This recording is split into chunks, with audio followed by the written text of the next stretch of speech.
Good evening and welcome to National Broadcasting News India tonight's news update. Here are the top stories. Trump signs both tariffs on 69 plus countries. President Trump issued an order imposing tariffs ranging from 10% to 41% on imports from trading partners worldwide effective August 7. Key tariffs: Canada 35%, India 25%, Brazil 50%, Taiwan 20%, and Switzerland 39%. This reflects a major escalation in US trade policy. Markets plunged, dollar rallies. Global equities sank in reaction while the US dollar surged. Futures for S&P, Dow, and Nasdaq fell nearly 1%, stoking fears over slowing global trade and higher inflation.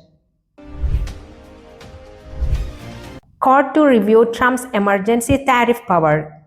A U.S. appeals court agreed to examine the legality of Trump's use of emergency authority to impose sweeping tariffs, raising questions about constitutional trade powers. US-EU trade deal formalized at 15% tariff. Following Trump's pact with the EU, most EU goods now bear a 15% import duty, lowering potential 30% levies and securing $600 billion in investment commitments. EU including confronts reality of new tariffs. European firms are struggling with shipment delays and higher costs, prompting some to shift supply chains or raise prices amid tougher US trade terms. European shares hit 3-week lows.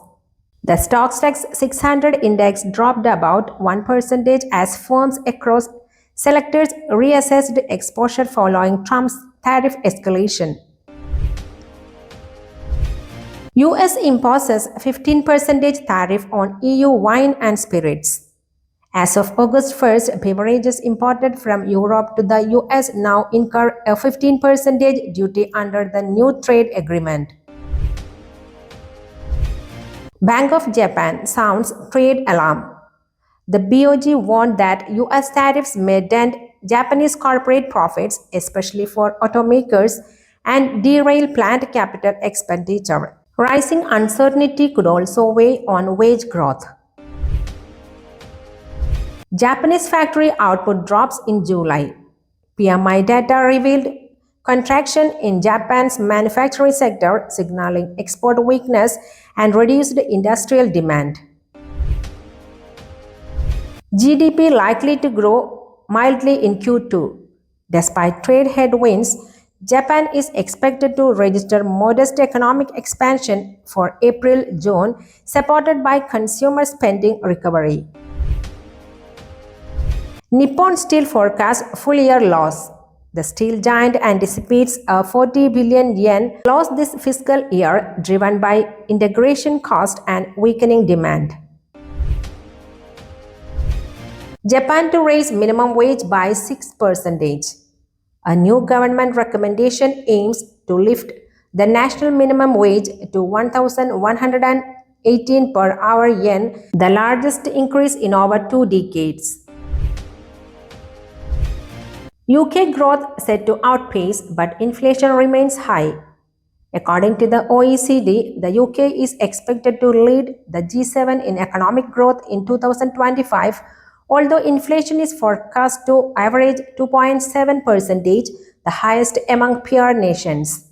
Economic momentum is supported by robust government spending, but rising prices and housing costs could weigh on households. Canadian manufacturing shrinks for 6th straight month. Canada's manufacturing PMI remained below the 50-point growth threshold in July, albeit improving slightly to 46.1 from June's 45.6. Demand softness and tariff pressure persist across orders, output, and employment indicators. Canadian dollar rebounds amid weak US jobs data. The loonie recovered from a 2-month low to USD 1.38 after US employment data disappointed, fueling speculation of a September Fed rate cut. Despite trade tensions and tariffs, Canada's inflation and job market remain firm. US tariffs deepen at 35%, talks likely to drag on. President Trump raised tariffs on Canadian exports from 25% to 35% effective August 1st, citing Canadian shortcomings in addressing fentanyl smuggling. Prime Minister Carney expressed disappointment and warned of significant economic impacts. Talks remain stalled as both sides navigate trade tensions. Israel evacuates most embassy staff in UAE. Israel withdrew the majority of its diplomatic staff and families from the UAE following elevated security warnings about threats from Iran-backed militias, Hamas, Hezbollah, and Global Jihad. UAE markets tumble as tariff uncertainty hits sentiment. Financial markets across the UAE declined amid global risk-off sentiment, reflecting losses in broader equities after the US announced steep tariffs. Middle East markets slide from record levels. Profit-taking ensued in Dubai markets as indices retreated from their 17.5-year highs despite strong earnings expectations for regional blue-chip firms. Fujairah says 5% drop in first half bunker fuel sales. Fujairah reports fuel bunker volumes decreased by around 5% in H1 2025 versus 2024, with shipping firms avoiding Gulf transit lanes amid geopolitical risks. US-UAE AI chip deal still unsettled. A proposed multi-billion-dollar AI data center collaboration involving OpenAI, Nvidia, Cisco, SoftBank, Oracle, and Abu Dhabi-based G42 remains unresolved due to US security concerns, particularly over tech transfer safeguards. Arab nations airdrop aid into Gaza amid famine. France, Spain, and the UAE conducted humanitarian airdrops to Gaza, delivering tons of aid, an effort prompted by UN warnings that famine conditions were intensifying in the enclave. India's renewable project stalled. Capacity hits 50 gigawatt. Industry documents show stranded solar and wind projects in India have more than doubled to over 50 gigawatt due to delays in power purchase agreements, transmission infrastructure gaps, and regulatory hurdles. India vows to protect farmers amid US tariff blow-beating. In response to the US imposing a 25% export tariff from August 1st, the Indian government pledged support for farmers and farm-based industries, defending national economic interests. India's bond market attracts foreign inflows amid rate cut optimism. Foreign investors purchased Rs 129 billion in Indian government bonds recently, betting on further RBI rate cuts.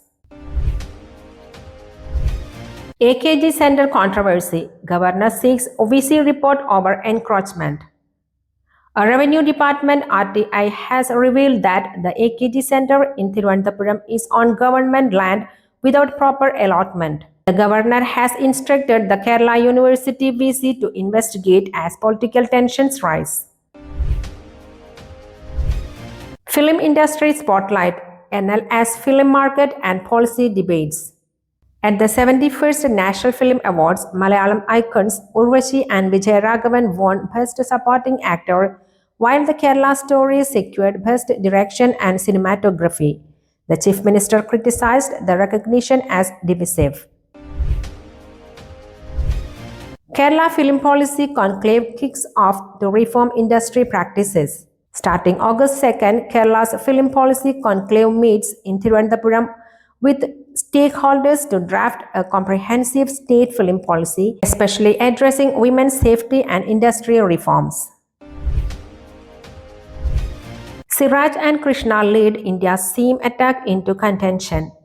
On day 2 of the final test at the Oval, Mohammad Siraj and Prasidh Krishna dismantled England's batting lineup in a joint 15-wicket effort, earning the title Brothers of Destruction as India clawed back into the series.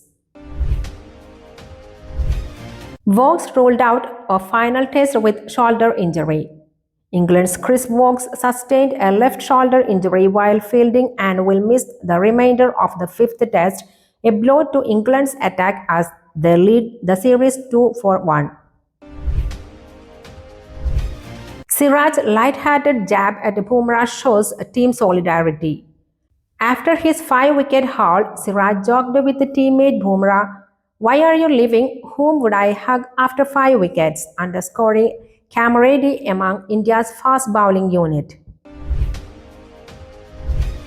Telangana launches its ambitious sports policy at conclave. Telangana inaugurated its new sports policy 2025, an Olympic-focused roadmap bolstered by star athletes and MOUs with FIFA and OEP to create long-term infrastructure and athlete development pathways. That's all for tonight. Thank you for watching. We will be back with more news tomorrow. Goodbye.